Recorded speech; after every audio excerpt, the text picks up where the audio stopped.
అదే పాత.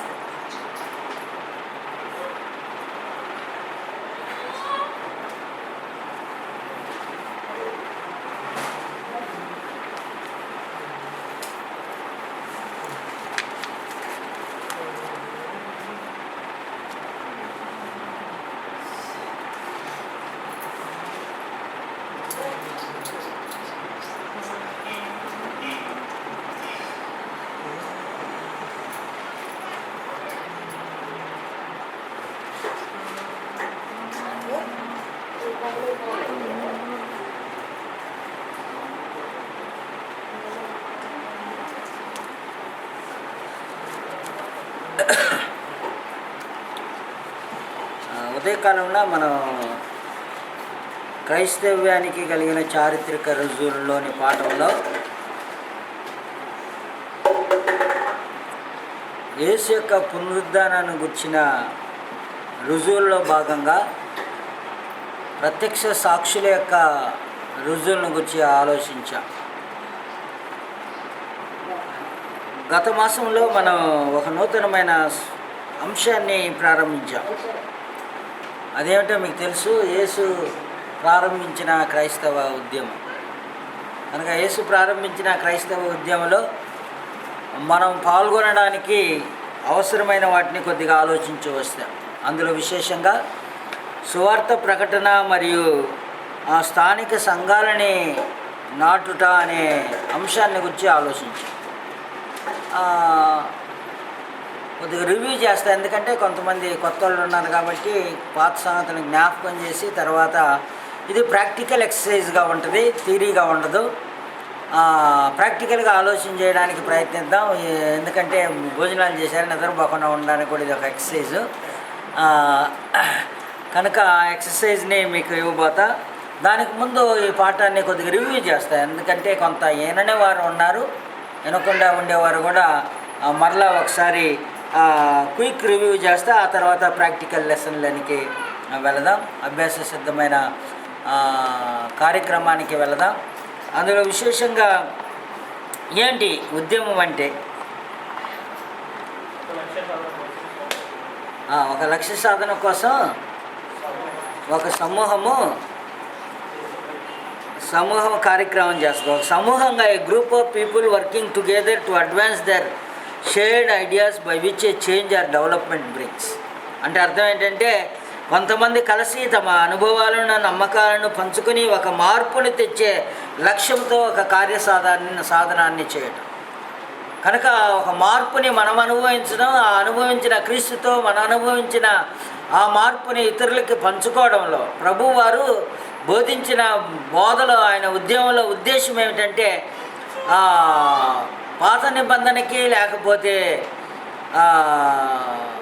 దేవుని యొక్క ఉద్దేశాన్ని మానవ జీవితాల్లో నూతనపరచుట అనేది ప్రాముఖ్యమైనది.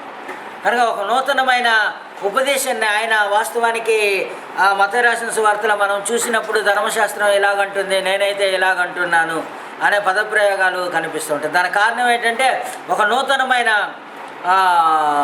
బోధ కానీ, సూత్రాలు కానీ, పద్ధతులు కానీ, నడవడి కానీ, ఆచరణ కానీ, ఒక నూతన మార్పుని సమాజంలో, ఒక నూతనమైన సమాజంలో నూతనమైన మార్పుని కలిగిన ప్రజల్ని ఉద్భవింప చేయటంలో ఆయనకు ఉద్యమం కొనసాగింది. కనుక ఉద్యమం అంటే ఒక కొన్ని సూత్రాలని లేకపోతే భావాలని కలిగిన వాటిని, కలిగి అనుభవించిన వాటిని మనం ఇతరులకి పంచుకోవడం వల్ల వారిలో మనలో కలిగించిన చైతన్యాన్ని, మార్పుని తేవడానికి ఉపయోగించే పద్ధతిని ఉద్యమం అంటారు. అనేకసార్లు ఉద్యమం అంటే ఏదో ఒక పోరాటం అండి, లేకపోతే ఒక రెవల్యూషన్ అంటాం. అలాంటి భావంతో క్రైస్తవ ఉద్యమానికి పిలవలేదు.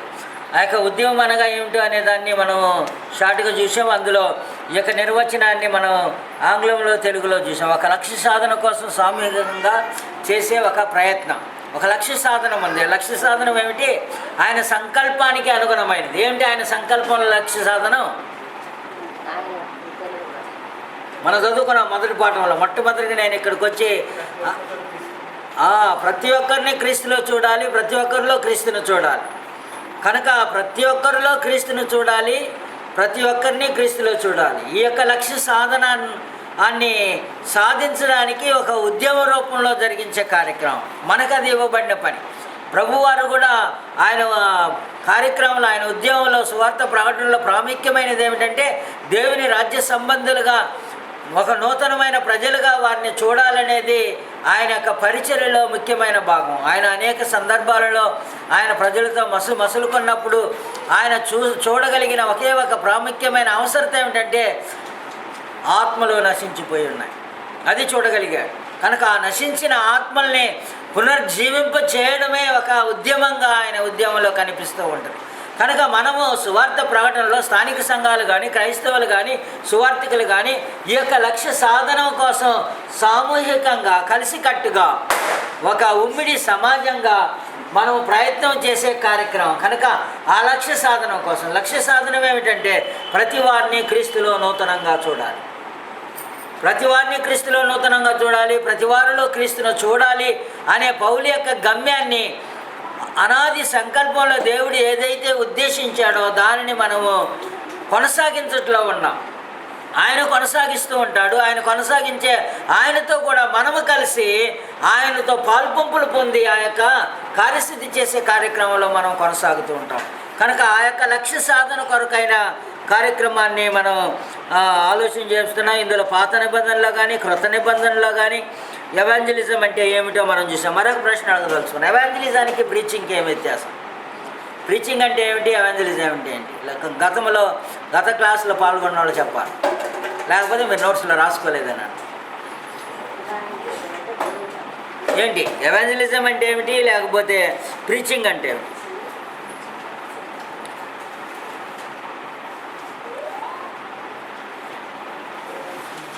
ఎవాంజలిజం అంటే ఏంటి చెప్పండి? శుభవార్త, అది అనమాట. Message is the content.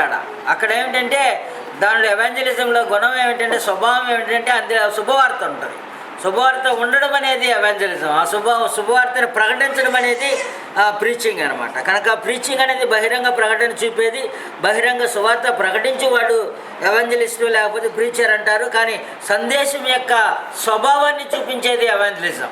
ఎవాంజలిజంలో ఏమి చూపిస్తుందంటే ఆ సందేశం ఎలాంటి స్వభావాన్ని కలిగి ఉంది, ఆ స్వభావం ఏమిటంటే అది శుభ సందేశం. కనుక శుభవార్త, ఆ శుభవార్తని మనం అందించడమే ఎవాంజలిజం అనమాట.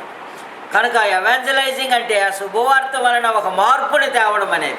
మానవ జీవితాల్లో దేవుడు అనాదిలో సంకల్పించిన ఆ శుభవార్త ఉంది, ఆ సువార్త ఉంది. ఆ సువార్త అనాది సంకల్పంలోనిది. ఆ సువార్త ఎందుకు దేవుడు తన సంకల్పంలో అనాదిలో నిశ్చయించుకున్నాడంటే మానవులలో అవసరమైన నశించిపోయిన ఆత్మలలో పునర్జీవింపజేసి తన ఎదుట మొదటి మానవుని ఏ విధంగా నిర్మించి ఉంచుకున్నాడో తన మహిమలో పాల్పంపులు పొందేలా, లేకపోతే తన చేసిన సమస్తమైన వాటిని ఏదైనా తోటలో అనుభవించేలా ఆయన ఇష్టపడి నిర్మించి ఆయనను తనతో ఉంచుకోవాలని ఉద్దేశించాడో అలాగూ నూతనమైన సమాజం ఆయనతో ఉండాలి అనే ఉద్దేశాన్ని నెరవేర్చుట్ల శుభవార్త కార్యసాధకంగా కొనసాగుతుంది. కనుక సువార్త యొక్క కార్యసాధకం ఏమిటంటే మానవాళిని దేవుని సమ్ముఖంలో, దేవుని సన్నిధానంలో ఆయన ప్రజలుగా, ఒక నూతనమైన ప్రజలుగా ఏ సహవాస సంబంధం కొరకు ఆది మానవుణ్ణి ఏదైనా తోటలో నిర్మించుకొని తనతో కూడా ఉంచుకున్నాడో దానిని పోగొట్టుకున్న మానవునికి మరలా క్రీస్తు యేసులో పునర్జీవింపజేసి మరలా దానిని సమాధానపరిచే కార్యక్రమాన్ని, పాపానికి చెల్లించవలసిన క్రయధనాన్ని తన కుమారుని ద్వారా చెల్లించి మానవాళ్ళని సమాధానపరుచుకొని తనతో ఉంచుకొని నిరంతరం కూడా ఆయన మహిమను పొందుతూ ఘనతని పొందుతూ ఉండాలనేది ఆయన యొక్క ఉద్దేశం. కానీ ఆ యొక్క ఉద్దేశాన్ని ధర్మశాస్త్రంలో అక్కడక్కడ ఛాయారూపంలో చూపించాడు. ఆ విషయాన్ని మీకు మందిర నిర్మాణంలో చూపించాడు. మందిర నిర్మాణంలో ఏదైనా తోటలో ఉన్న వాతావరణాన్ని మందిర నిర్మాణంలో మనం మొట్టమొదటి దేవుని నిత్య సంకల్పం అనే సబ్జెక్టులో మనం చదువుకున్నాం. కనుక దేవుని యొక్క ఉద్దేశం ఏమిటంటే తన సన్నిధిలో జనులు ఏ విధంగా ఉండాలని ఉద్దేశించాడో ఆ విధంగా మహిమకు పాత్రలుగా, నూతనమైన ప్రజలుగా తన సన్నిధిలో ఉండాలనేది ఉద్దేశం. కానీ దానిని మానవుడు అవిధేయత వలన, పాపం వలన పోగొట్టుకున్నాడు. అది మరలా పొందడానికి క్రీస్తు యేసులో దేవుని ఏర్పాట్లు చేశాడు. ఆ క్రీస్తు యేసులో చేసిన ఏర్పాటునే శుభవార్త అన్నారు.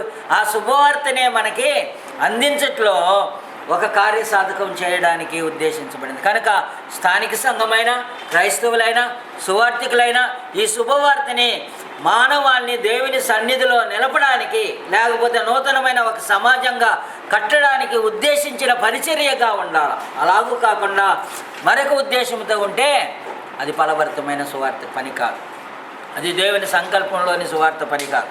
అనేక సార్లు మనము స్థానిక సంఘాలు సమాజంగా కట్టుకోవాలి, లేకపోతే స్థానిక సంఘాలు కట్టుకోవాలి, లేకపోతే సువార్త ప్రకటన చేయాలని ఉంటాము. కానీ ఈ యొక్క ఉద్యమంలో ఉన్న ఉద్దేశాన్ని మరిచి ఉంటాం. ఉద్యమంలోని ఉద్దేశం ఏమిటంటే దేవుని నిత్య సంకల్పంలో మానవుడు తన సన్నిధిలో తనతో కూడా ఉండాలని, ఆయన మానవునిలో నివసించాలని, ఆయన మానవుల మధ్య నివసించి సంచరించాలనేదే ప్రాముఖ్యమైన ఉద్దేశం.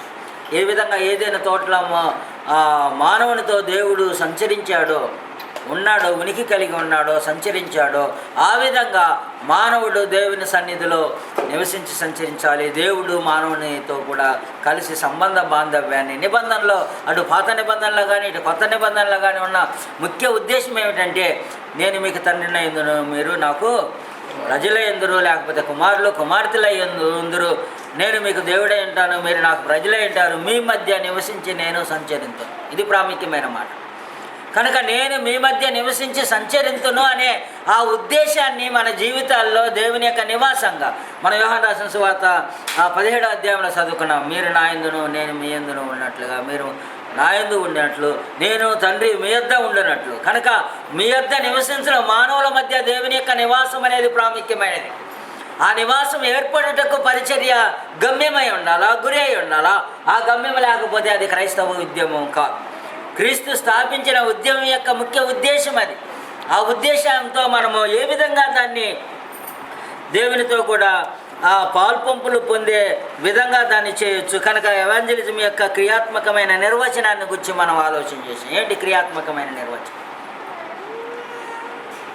ఇది ప్రాముఖ్యమైనది. ఎందుకంటే సువార్త వ్యాపింపజేసేవారు ఈ ఉద్దేశంతో మనం బయటికి వెళ్ళి సువార్త చేయాలి.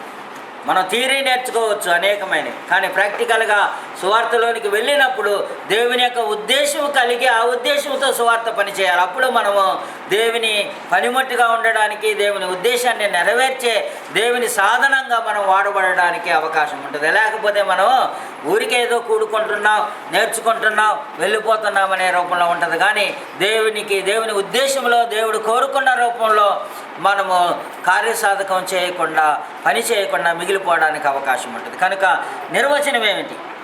క్రియారూపకమైన ఎవాంజలిజం అనగా నిర్వచనం ఏమిటి అనే దాన్ని మీకు తెలియజేశా.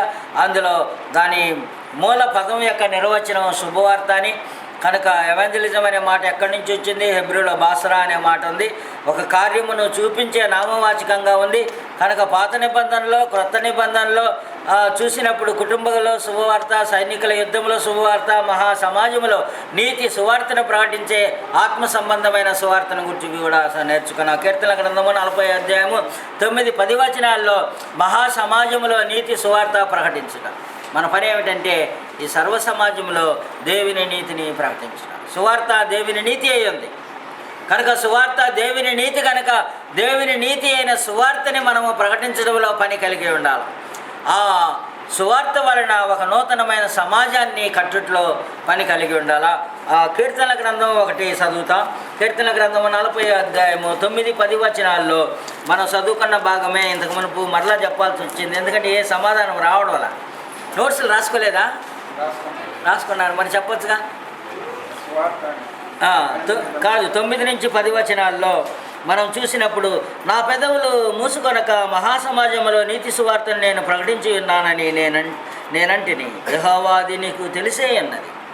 నీ నీతిని నా హృదయంలో ఉంచుకొని నేను ఊరకుండా లేదు. నీ సత్యమును నీ రక్షణను నేను వెల్లడి చేసి ఉన్నాను. నీ కృపను నీ సత్యమును మహాసమాజమునకు తెలుపక నేను వాటికి మరుగు చేయలేదు. కనుక ఆయన అనేక సంగతులు ఈ 2 వచనాల్లో మనకి కనిపిస్తుంది. నేను నా పెదవులను మూసుకొని ఉండలేను, ఆ విషయం నీకు తెలుసు. నేను ఊరక ఉండలేను, అది నేను వెల్లడి చేయకుండా నేను ఊరకనే ఉండలేను. నేను తెలుపుగా నేను వాటికి మరుగు చేయను. కనుక సమాజంలో ఉన్నవారికి మనము మరుగు చేయకుండా తెలియచేసే బాధ్యత ప్రతి క్రైస్తవది, స్థానిక సంఘముది, ప్రతి సువార్థికుని. కనుక ఆ యొక్క కార్యక్రమంలో మనము ఉండాలి.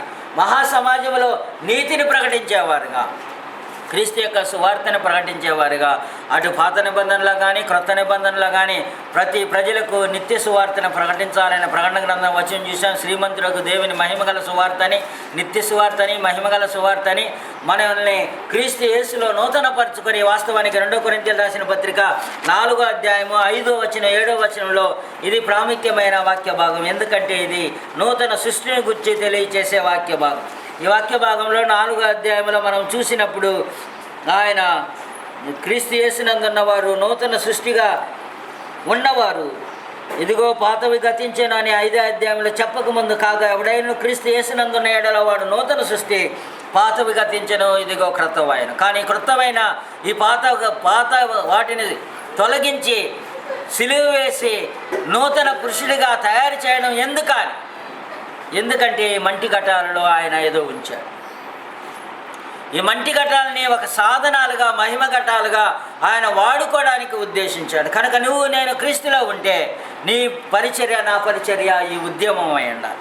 క్రైస్తవ ఉద్యమం ఏదైతే క్రీస్తు ప్రారంభించి కొనసాగించి దానిని అపోస్తులకు ఇచ్చి ఆ తర్వాత సంఘానికి క్రీస్తు యేసునందున్న ప్రతి వారికి కూడా ఈ ఉద్యమంలో పాల్పంపులు పొందే కార్యక్రమాన్ని మనకు అనుగ్రహించాడు. ఆ కార్యక్రమంలో భాగంగా మనం 4వ అధ్యాయం చూసినప్పుడు 4వ అధ్యాయం 5, 7 వచనాలలో అంధకారంలో నుండి వెలుగు ప్రకాశించుగాక అని పలికిన దేవుడే తన మహిమను గుర్చిన జ్ఞానమును యేసుక్రీస్తునందు వెల్లడిపరచుటకు మా హృదయములలో ప్రకాశించాడు. ఇది చాలా ప్రాముఖ్యమైనది. నీ హృదయంలో ఆయన ప్రకాశించాడా?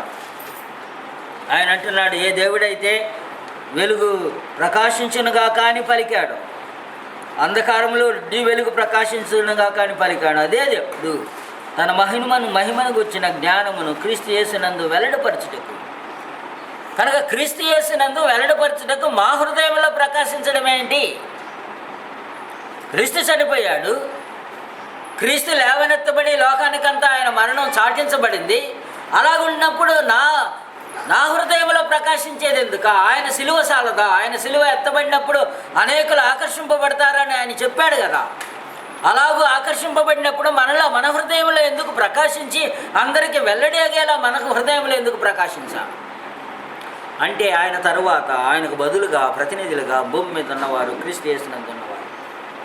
ఆయన ఏమై ఉన్నాడో భూమి మీద, ఆయన ఎవరై ఉన్నాడో, ఆయన ఎలాంటి వాడిగా జీవించాడో, ఆయన ఎందుకు జీవించాడో, దేవుని మహిమార్థ నిమిత్తమే ఆయన ఏ కార్యములను నిర్వహించాడో అదే మహిమార్థ నిమిత్తమైన కొన్ని కార్యములు మనము కూడా దేవుని చిత్తమును కొనసాగింపు చేయట్లో ఆయన వాడబడినట్లుగా మనము కూడా వాడబడుటకు యోగ్యమైన పాత్రలుగా మన శరీరంలో, ఈ మట్టి శరీరంలో ఆయన యొక్క చిత్తాన్ని నెరవేర్చుటకు సాధనాలుగా క్రీస్తు యేసునందు మన హృదయంలో ఆయన ప్రకాశించాడు. మా హృదయంలో ప్రకాశించాను గనుక, ప్రకాశించితే ఏం జరుగుద్ది? వాస్తవానికి వెలుతురును మనం చూసినప్పుడు అది ప్రకాశిస్తే చీకటిని తొలగిస్తుంది. చీకటి లేకుండా వెలుతురు గల సమాజాన్ని, లేకపోతే మనం గృహంలో కానీ ఎక్కడే కానీ వెలుతురుని మనం అనుభవిస్తుంటాం. మన హృదయంలో ప్రకాశిస్తే అదేం చేస్తుంది? ఆయన గనుక అనే మాట ఉపయోగించాడు. గనుక మేము మమ్మల్ని గురించి ప్రకటించుకొనలేదు కానీ, అదే అన్నమాట. ఒకప్పుడు మేము మా గురించి ప్రకటించుకోవాలంటే మనకు ప్రకటించుకోవడానికి అనేకమైన ఉన్నావి కానీ వాటిని గురించి చెప్పడం లేదు. ఎందుకంటే మా హృదయంలో క్రీస్తు ప్రకాశించుతుంది. అంధకారము తొలగించబడిన వారమై వెలుగు ప్రకాశిస్తూ ఉన్నది కనుక మమ్మల్ని గురించి మేము ప్రకటించక, క్రీస్తు యేసుని గురించి ఆయన ప్రభు అని, మమ్మల్ని గురించి యేసు నిమిత్తము మేము మీ పరిచారకులమని ప్రకటించుకొనిస్తున్నాం. కనుక మీకు పరిచర్య చేయడానికి ఉన్నాం. అనేకసార్లు మనం ఎంతమందిని చూసి మీకు పరిచర్య చేయుటకు ఉన్నామని చెప్పడం. We are here to serve you. అనేక నూతనమైన కంపెనీలు వస్తాయి చూడండి, హాస్పిటల్ లాంటివి, ఇవన్నీ కూడా ఈ స్లోగన్ వాడుతుంటాయి, we are here to serve you. కానీ క్రైస్తవులుగా క్రీస్తు యేసునందు ఆయన ఆత్మ సంబంధమైన దీవెనలన్నింటినీ అనుభవించేవారుగా క్రీస్తు మనలో ప్రకాశిస్తూ ఉంటే ఎంతమందిని చూసి పౌలు చెప్పినట్టుగా we are here to serve you, నేను మిమ్మల్ని మీకు పరిచర్య చేయుటకు నేనున్నాను అని ఎంతమంది చెప్పగలరు? We are here to serve you. అనేకసార్లు ప్రభుత్వపు భవనాల మీద ఈ మాట ఉంటుంది, సర్వింగ్ హ్యుమానిటీ సర్వింగ్ గాడ్. మీరు వింటూ ఉంటారు. మా అసెంబ్లీలో, కర్ణాటక అసెంబ్లీలో ఈ స్లోగన్ కనిపిస్తుంది, God's work is government work అంటారు. Government work is God's work, serving people is serving God. అనేకమైన స్లోగన్ లోకంలో ఎలాగుందో కానీ ప్రభువులో మాత్రం అపోస్తలుడైన పౌలు అంటున్నాడు, యేసు నిమిత్తము మేము మీ పరిచారకులమని ప్రకటించుతున్నాం. యేసు నిమిత్తము మేము మీ సేవకులమే, మీకు ఊడిగం చేసేవారు, మేము మీకు దాసులమే, మేము మీకు servants, we are servants to you. కనుక యేసు నిమిత్తము మేము దాసులమై ఉన్నాము, పనివారమై ఉన్నాము, పరిచారకులమై ఉన్నామని అంటున్నాడు. ఆ తర్వాత మీరు 7వ వచనం చూడు, అయినను ఆ బలాధిక్యము మా మూలమైనది కాక, కానీ ఇది మా వలన అయింది కాదు, ఒక ఆయన మాలో కలిగించాడు, ఒక ఆయన వలన కలిగింది. మా జీవితంలో ఆయన ప్రవేశించి మా అంధకారాన్ని తొలగించడం మాత్రమే కాకుండా మా జీవితాలను వెలిగించిన మా జీవితాల్ని అనేకులకు వెలుగుమయంగా ఉండేలా మమ్మల్ని బలపరిచిన వాడు ఆయన. అది మా వలన కలిగింది కాదు, అది ఆయన వలన కలిగింది. ఆయన వలన మాలో తెచ్చిన మార్పు అనేకుల్లో తేవడానికి, ఒక సాధనంగా ఉండడానికి ఆయన మనల్ని మలుచుకోగలడు. అది మనం గుర్తించాలి. అందుకనే పౌలు అంటున్నాడు, మా బలాధికము మామూలమైనది కాక దేవునిదై ఉండినట్లు మంటి ఘటములలో ఈ ఐశ్వర్యమును మాకు కలదు. మంటి ఘట్టాలలో ఐశ్వర్యం ఉంది. ఏ ఐశ్వర్యం? ఈ ఐశ్వర్యం. ఏదది? సువార్త అనే ఐశ్వర్యం. వెలుగు ప్రత్యక్షమై చీకటిని తొలగించగలిగిన ఐశ్వర్యం, అది క్రీస్తు ఐశ్వర్యం. క్రీస్తు ఐశ్వర్యము మనలో నివసించడం మాత్రమే కాకుండా, మనం అనుభవించడం మాత్రమే కాకుండా అనేకులకి వ్యాపించేలా. ఎఫెసీయులకు రాసిన పత్రికలో మనం చూడగలిగితే, ఎఫెసీయులకు రాసిన పత్రికలో ఈ ఐశ్వర్యాన్ని గురించి మాట్లాడుతున్నాడు. ఎఫెసీయులకు రాసిన పత్రికలో ఈ ఐశ్వర్యాన్ని గురించి అపోస్తలుడైన పౌలు ఎఫెసీలో ఉన్న సంఘాన్ని గురించి, ఆ పరిశుద్ధుల యొక్క మనోనేత్రాలు వెలిగింపబడాలని ప్రార్థన చేస్తూ 1వ అధ్యాయంలో ఆయన ఏ హేతువు చేత అంటే మీరు విమోచింపబడి ఉన్నారు, ఆయన ఆ దేవునికి మహిమ కీర్తి కలిగొట్టుకే ఆయన సంపాదించుకొనిన ప్రజలు. కనుక ఆ దేవుని మహిమకు కీర్తి కలిగినట్లుగా మిమ్మల్ని ఆయన సంపాదించుకున్నాడు. ఆయన సంపాదించుకున్న మీరు ఆయన సొత్తు అని చెప్పి మీరు ఆత్మచేత ముద్రింప